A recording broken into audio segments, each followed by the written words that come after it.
Welcome back, dear friends, to the Crimson Academy's course on Release the Sun by William Sears.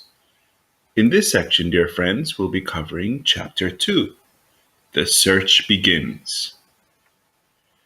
Mullah Hussein was in Isfahan at this time upon a special mission for Sayyid Kazem.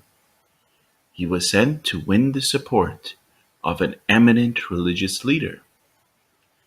Mullah Hussein was so successful that the priest changed his views.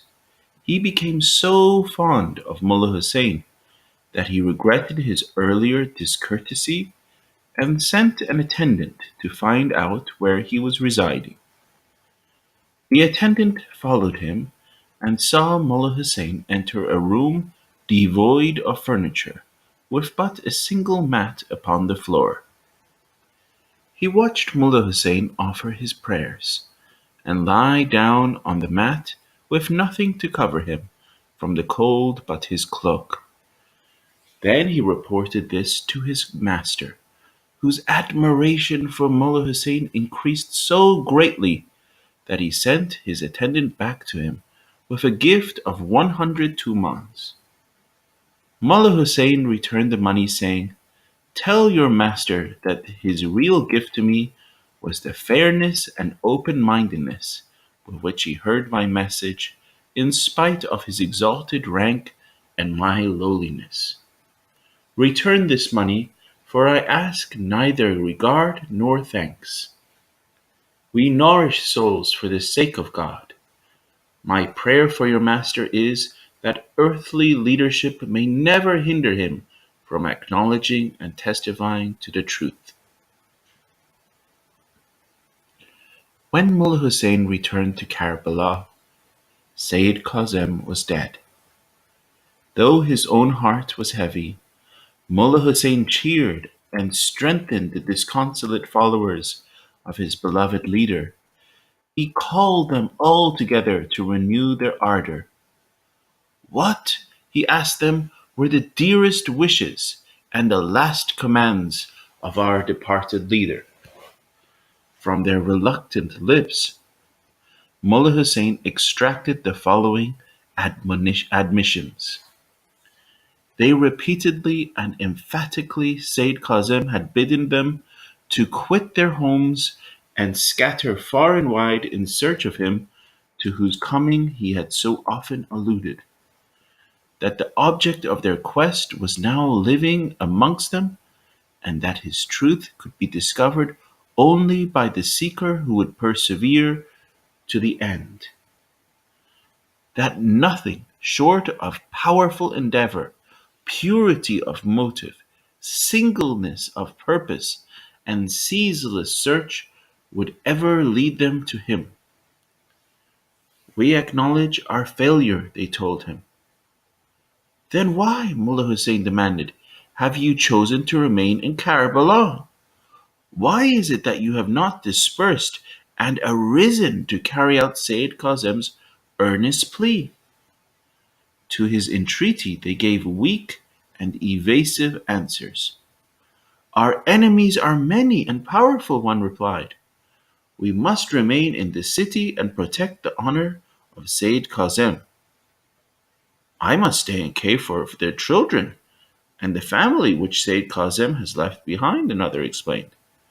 They all, however, agreed to the leadership of Mullah Hussein, saying, "Such is our confidence in you, that if you claim to be the promised one, we shall all readily and unquestioningly submit." Mullah Hussein was shocked. "God forbid," he cried, "that I, who am but dust, be compared to him." Mullah Hussein realized the futility of his efforts and spoke to them no more. He left them and made his own plans to begin his quest for the beloved of God. Mullah Hussein prepared for his search by withdrawing and spending 40 days in retirement and prayer. His retreat was interrupted by the unexpected arrival of Mullah Ali and 12 other followers of Sayyid Kazem. They had been stirred by his words, and had decided to follow Mullah Hussein's example and begin their search as well. On several occasions, Mullah Ali approached Mullah Hussein to ask him where he was going and what his destination would be. Every time he neared Mullah Hussein, he found him so deeply wrapped in prayer that he felt improper to venture a question. Mullah Ali decided to retire in a like manner from the society of men and prepare his own heart for the quest. His companions followed his example. As soon as the 40 days were up, Mullah Hussein left Karbala. He was resolved never to cease his search until he was in the presence of the one he sought. The promises of Sayyid Kazem stirred in his memory. Many were the prophecies which he turned over and over in his mind. Verily, in the year 60, 1260, 1844, his cause shall be revealed, and his name shall be noised abroad. In his name, the name of the guardian, Ali, precedeth that of the Prophet Muhammad. In 1260, the tree of divine guidance shall be planted. The ministers and upholders of his faith shall be of the people of Persia. It was now the year 60, so Mullah Hussein set out at once for Persia, where he felt his search should begin. An inner prompting led him to Bushehr on the Persian Gulf. As he walked through the streets, his heart leapt with excitement, for something told him that this city had once felt the footsteps of his beloved. Mullah Hussein said that he could feel the sweet savors of His Holiness in Bushehr. He did not remain in Bushehr because something suddenly turned him like a compass needle to the north. He set out at once on foot for the city of Shiraz. When he arrived at the gate of the city, he directed his brother and his nephew, who had accompanied him, to go to the prayer house and await his return. Something draws my heart into the city, he said, but I shall meet you for evening prayers.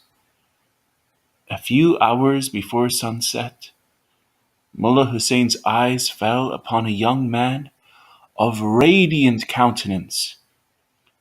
The youth advanced toward Mullah Hussein and greeted him with a smile of loving welcome. He embraced Mullah Hussein with tender affection as though he had been an intimate and lifelong friend. At first, Mullah Hussein thought him to be a follower of Sayyid Kazem, who, on being informed of his approach to Shiraz, had come out to welcome him. Mullah Hussein recalls that memorable night as follows. He extended to me a warm invitation to visit his home and there refresh myself after the fatigues of my journey. I asked to be excused, saying that my two companions were awaiting my return. Commit them to the care of God, was his reply. He surely will protect and watch over them.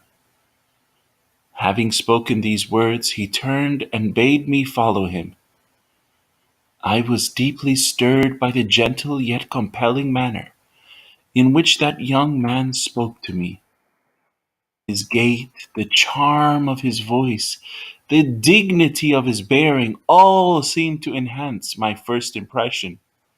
Soon we were standing at the gate of a modest house. Enter therein in peace, secure, were his words as he crossed the threshold and motioned to me to follow him. His invitation, uttered with power and majesty, penetrated my soul. I thought it a good sign to be addressed in such words.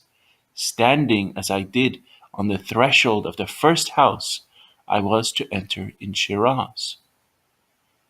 Might not my visit to this house, I thought to myself, enable me to draw nearer to the object of my quest? A feeling of unutterable joy invaded my being. During the hour for prayer, I unburdened my heart. O my God, I have striven with all my soul, and until now have failed to find thy promised messenger. I testify that thy word faileth not, and that thy promise is sure. It was about an hour after sunset when my youthful host began to converse with me. Whom after Sayyid Kazem do you regard as your leader? I answered him. At the hour of his death, Sayyid Kazem exhorted each of us to forsake our homes, to scatter far and wide in quest of the promised beloved. I have journeyed to Persia and am still engaged in my quest. Has your teacher given you any detailed indications as to the distinguishing features of the promised one? I enumerated all the things that Sayyid Kazem had told us to look for in that beloved one of God. My host paused for some time. Then, with a vibrant voice, he startled me with the words, Behold, all these signs are manifest in me. He then carefully considered each of the above signs separately and conclusively demonstrated that each and all were indeed applicable to his person. I was greatly surprised and deeply moved. Lightly I observed, he whose advent we await is a man of unsurpassed holiness, and the cause he is to reveal is a cause of tremendous power. No sooner had those words dropped from my lips than I found myself seized with fear and remorse, such as I could neither conceal nor explain. I bitterly reproved myself, and I resolved to alter my attitude and to soften my tone. I vowed to God that should my host again refer to the subject, I would, with the utmost humility, answer him and say, If you be willing to substantiate your claim, you will most assuredly deliver me from the anxiety and suspense which so heavily oppress my soul. I shall truly be indebted to you for such deliverance. The name of Mullah Hussein's host was Ali Muhammad. This young man had spent several years working as a merchant for his uncle in the city of Bushehr before coming to live at the time with his uncle in Shiraz. As Mullah Hussein looked upon the beautiful face of his host, what thoughts must have coursed through his mind, for in his name the name of the guardian, Ali, preceded that of the Prophet Muhammad. He came from the land of Persia. He was announcing himself now in the year 60, 1844. Was not all this foretold by Sayyid Kazem? Mullah Hussein had two standards whereby he hoped to determine the truth of whoever claimed to be the great messenger. The first was a treatise which he had composed himself. It dealt with the most difficult hidden teachings of Sheikh Ahmad and Sayyid Kazem. Whoever seemed capable of unraveling its mysteries would then be put to the test of revealing the commentary on the chapter of Joseph. Mullah Hussein recalls the suspense of that moment in these words. While I was thinking about these things, my distinguished host again remarked, Observe attentively. Might not the person intended by Sayyid Kazem be none other than I? I thereupon felt impelled to offer him my own treatise. Will you read this book of mine? I asked him, and look at its pages with indulgent eyes? He opened the book, glanced briefly at certain passages, closed it, and began to speak to me. Within a few minutes, he had, with vigor and charm, unraveled all its mysteries and resolved all the problems that had troubled me. He further informed me of certain truths which could not be found in any of the writings of Sayyid Kazem or Sheikh Ahmad. These teachings, which I had never heard before, seemed to be endowed with a refreshing vividness and power. By the righteousness of God, he exclaimed, it behooves in this day the peoples and nations of both the East and the West to hasten to this threshold. It behooves them to arise as earnestly and spontaneously as you have arisen, and to seek with determination and constancy their promised beloved. Then he looked at me, smiled, and said, now is the time to reveal the commentary on the Surah of Joseph. It all happened just as Sayyid Kazem had foretold to Mullah Hussein. The beloved in that hour, he had promised, will reveal the commentary on the story of Joseph unasked. The Bab took up his pen and with incredible rapidity revealed the entire first chapter of his commentary on the chapter of Joseph. In this book, he prophesied his own martyrdom. The overpowering effect of the manner in which he wrote was heightened by the gentle intonation of his voice, which accompanied his writing. Not for one moment did he interrupt the flow of the verses which streamed from his pen. Not once did he pause until it was finished. The historian Comte de Jobonneau writes, that which one never tired of admiring was the elegance and beauty of the Arabic style used in those writings. They soon had enthusiastic admirers who did not fear to prefer them to the finest passages in the Koran. I sat enraptured by the magic of his voice and the sweeping force of his revelation, Mullah Hussein said. At last I reluctantly arose from my seat and begged leave to depart.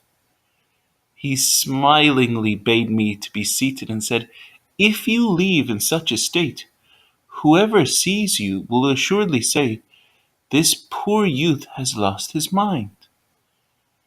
At that moment the clock registered 2 hours and 11 minutes after sunset.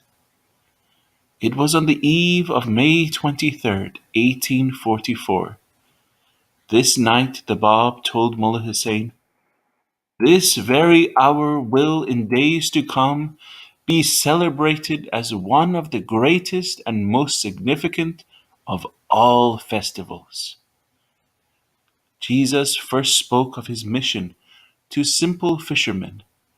Now the promised one of this age had given the first declaration of his mission to this humble Persian student, Mullah Hussein. Never before in the history of a religion have the exact words of such an unforgettable meeting been preserved by an eyewitness. Mullah Hussein, however, has left in everlasting language a memory of that first announcement by Ali Muhammad, the Bab. He could never forget the inner peace and serenity which he had felt in the life-creating presence of the Bab. He spoke often to his companions of that wondrous night. I sat spellbound by his utterance, he said.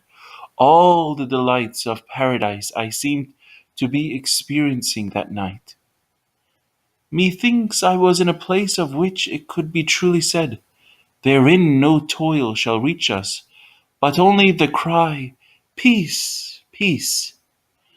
Sleep had departed from Mullah Hussein as he listened to the music of his beloved's voice. O thou who are the first to believe in me, verily I am the Bab, the gate of God.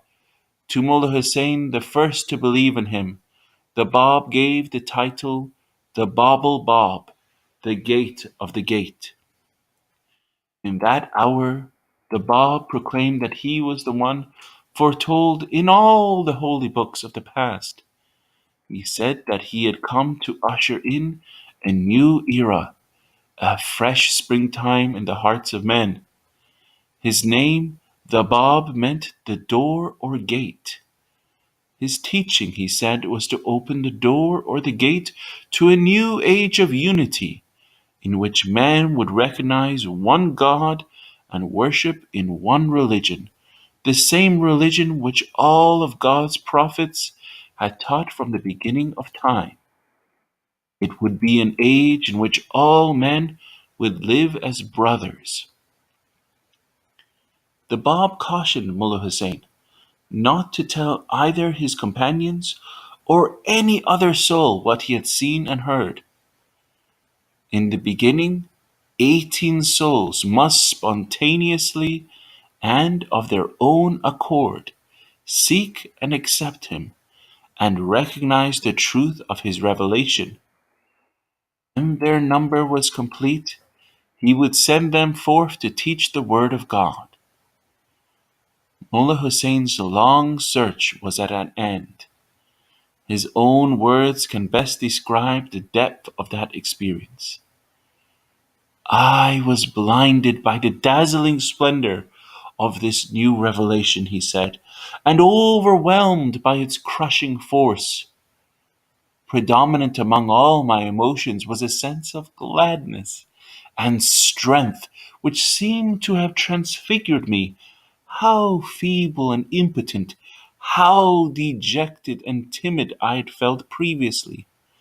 Then I could neither write nor walk, so tremulous were my hands and feet.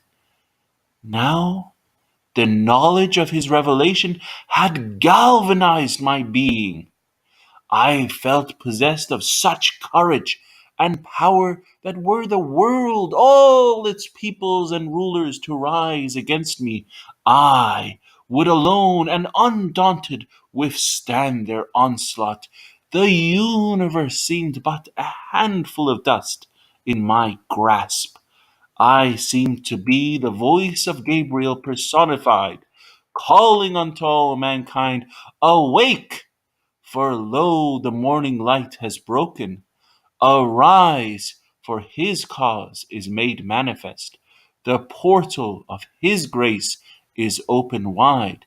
Enter therein, O peoples of the world, for he who is your promised one is come. In such a state I left his house and joined my brother and nephew. The words of the Bab were ringing their melody of joy in my heart. Render thanks unto God for having graciously assisted you to attain your heart's desire.